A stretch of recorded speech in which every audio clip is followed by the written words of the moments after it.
नमस्कार, आप सभी का ऑल इंडिया न्यूज़ 24/7 में स्वागत है। मैं उत्सव अग्रणी। आज हम जिनसे बात करने जा रहे हैं वो किसी परिचय के मोहताज नहीं है। ओबीसी मोर्चा के जिला उपाध्यक्ष गोविंद गुप्ता जी, उनसे आज हम खास बातचीत करेंगे चुनाव को लेकर। बहुत बहुत स्वागत है सर आपका हमारे चैनल में। आपका भी हमारी तरफ से बहुत बहुत दिल से गहराइयों से आपको बहुत बहुत स्वागत है आपके इंडिया न्यूज़ चैनल।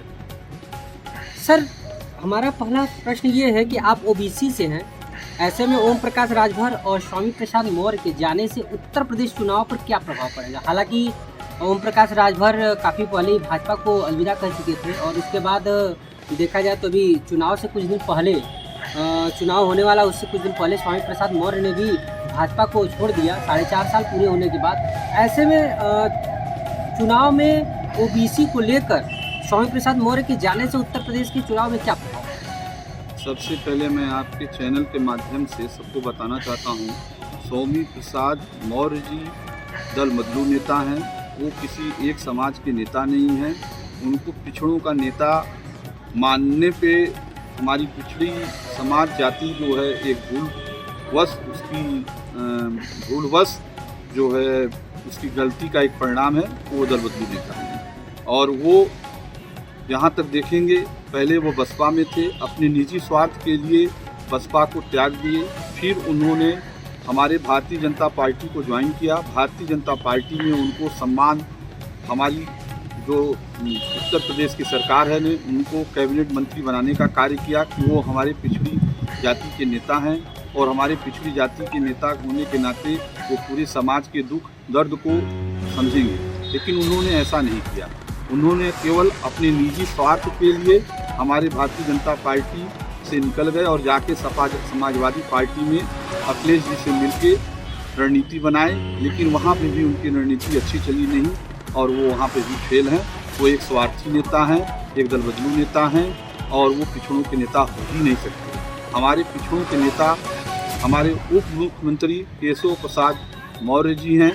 उसके साथ हमारे उत्तर प्रदेश भाजपा प्रदेश अध्यक्ष स्वतंत्र देव जी हैं।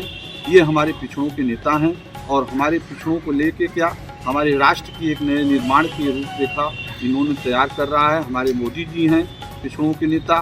मोदी जी पिछड़ों के नेता रहते हुए भी एक देश, एक राष्ट्र, एक विकास, एक सबका साथ सबका विश्वास के साथ वो कार्य करते हैं।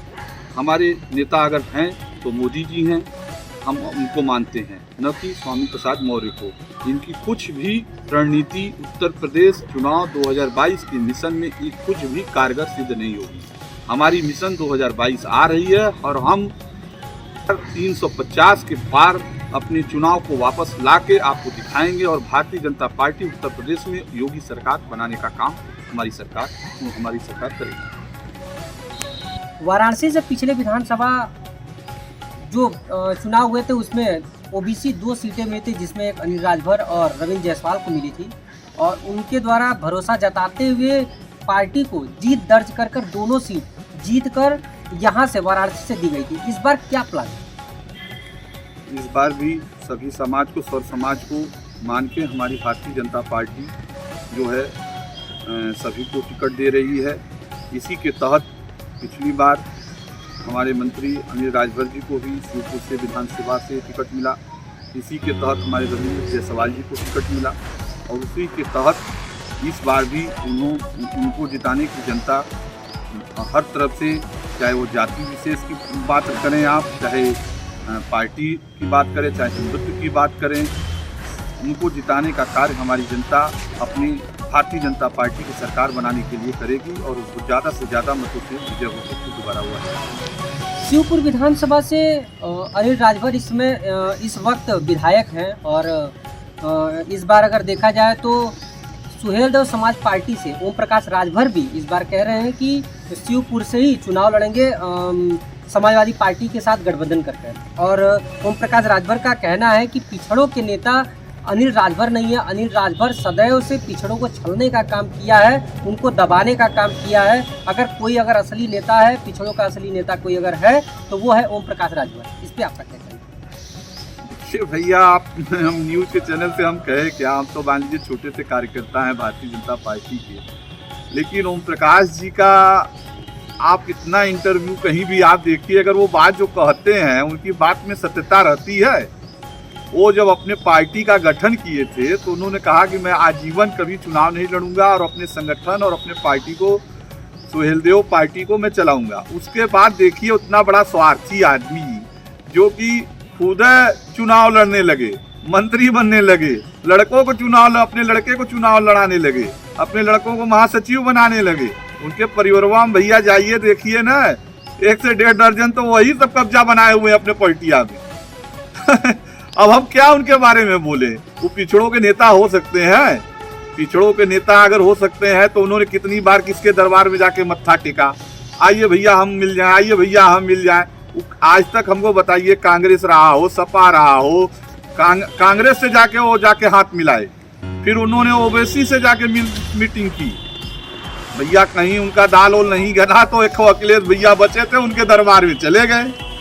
अब क्या पिछड़ों के नेता होंगे? पिछड़ों के नेता तो हमारे अपने खुद पार्टी में है भैया।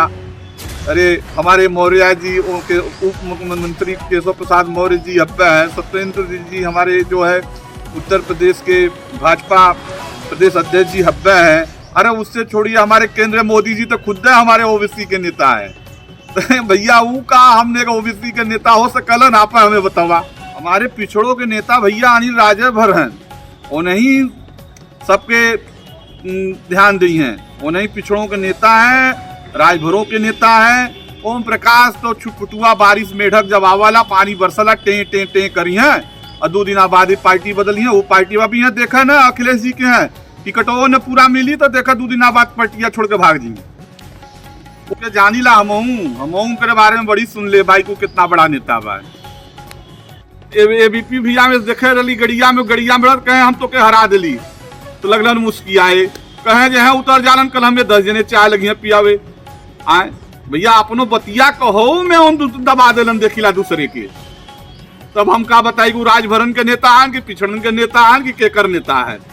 अगर राजभरों का कोई नेता है तो अनिल राजभर हैं, भारतीय जनता पार्टी के कट्टर सिपाही हैं और वो भारतीय जनता पार्टी को एकजुट करने वाले नेता हैं, अपने समाज को एकजुट करने वाले नेता हैं। वो नेता हैं अनिल राजभर जी।